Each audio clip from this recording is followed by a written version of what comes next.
How did they approach you when they were on to you? So there was this kid that was, again, these hacker groups, we all have these little cliques and shit. We had this one called Sesame Street Hackers. It was a joke on Secure Shell, because SSH is a software that you use to log into a machine securely. But we had the same initialism, but it was Sesame Street Hackers. And there was this kid, his name was Darkness, and he was 15, so a little younger than I was. And he broke into a satellite, and he, instead of deleting the logs, he accidentally deleted everything on the machine, like completely screwed up.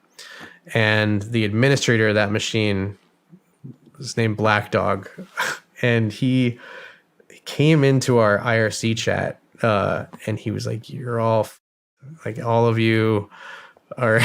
They're after you. Like, you don't understand. He even put this site back up, and he had like edited the stuff that we edited. So he redefaced our defacement. But he said they know all about you, and he knew way too much for it to be a troll. Because sometimes, obviously we'd be messing with each other, and but this guy was 100% for real. Logs on from you could see the IP address that he'd logged in from, and it was a NASA Gov one, and he just knew way too much information about what was going on. And so he was like, you should probably contact them before they contact you. And so I was like, all right, I'll call. So he gave me the number of NASA has an investigative arm called OIG, the Office of the Inspector General. I think a lot of government agencies have a similar thing, but it's like the law enforcement arm of NASA. And so I called Sheila Brock, I think was her name. And and I just basically said, I'm YTCracker. I heard you're looking for me. How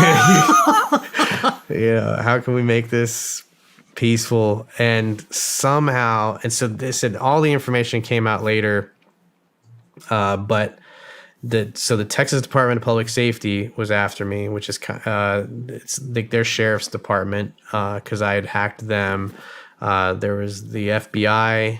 You hacked the FBI? Well, I didn't hack the FBI, but they were obviously they had an open investigation. Investigators.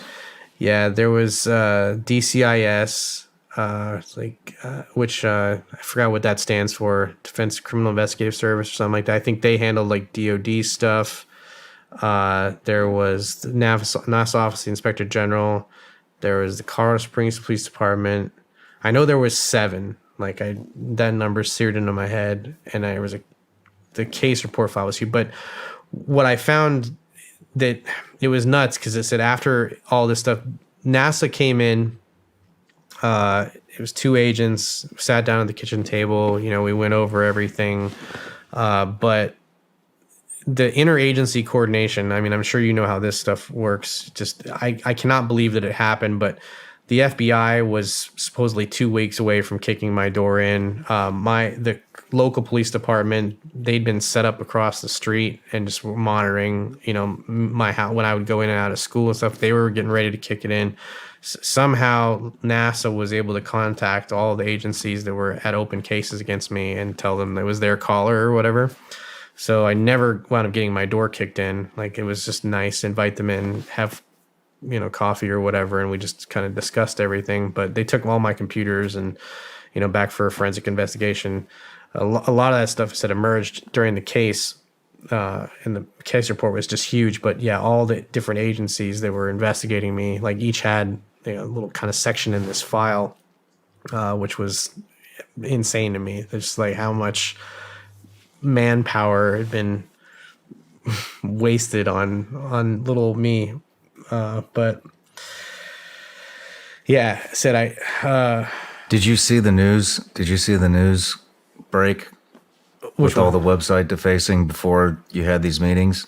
Well, I was interviewing with the press, and so that's what I mean. They were they'd contacted me through. There was a site that mirrored all of the hacks that people were doing. It was Attrition. Attrition.org. They still have the mirror they're up, but they're password protected. But they used to kind of keep track of all of the different defacements that were happening. And so it became this leaderboard amongst hackers, like who could hack the most stuff. And so the different groups and all, but there's a whole just chronicle of every website defacement that has ever happened. Pretty much attrition was keeping kind of record of that. And so we would be sending stuff to them, to make sure that they mirrored it and showed that we had done it. And so a lot of times media would contact them and say, like, how can we get in touch with this hacker or that hacker or whatever? And again, if you're looking for that fame and that recognition, then it was, no brainer. And a lot of us around that time, so they were kind of pointing out the insecurities in government, all shared that same ethos. And so talking to the press was just another way of getting the word out of what we were doing. So did you talk to the press before or after? I talked to the press before I got busted, yeah.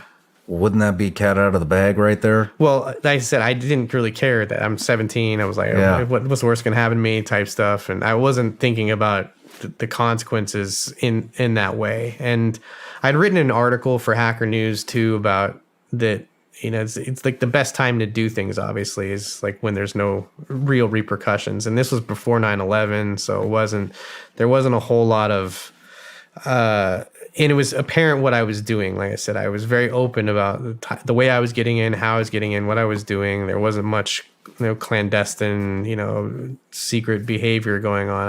I was really upfront about the how and the why, which I believe saved me in a lot of ways. But yeah, I mean, I didn't do any jail time. I was on probation for a really long time, and I had to pay a shitload of restitution. But other than that, there wasn't much fallout, in the sense that it didn't affect my professional career at all. Or what is that conversation like when NASA walks into a 17-year-old's home and is asking you why you hacked their website and defaced it?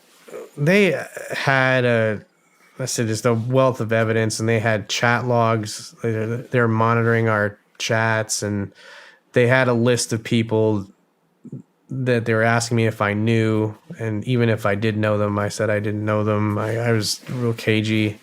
Again, anything that I did, I was taking responsibility for and ready to go down for. But they said conversation was super cordial, and they just said they left with all of my hard drives and equipment and stuff and off for analysis and imaging or whatever they did to it. But they had most of the evidence obviously there, and my confession. But I'd say the most impressive thing was that somehow they were able to coordinate with all the rest of the agencies. And so I didn't get my door kicked in 7 times and be like, oh, the computer's already gone. Like, so NASA's already got them. So that was nice.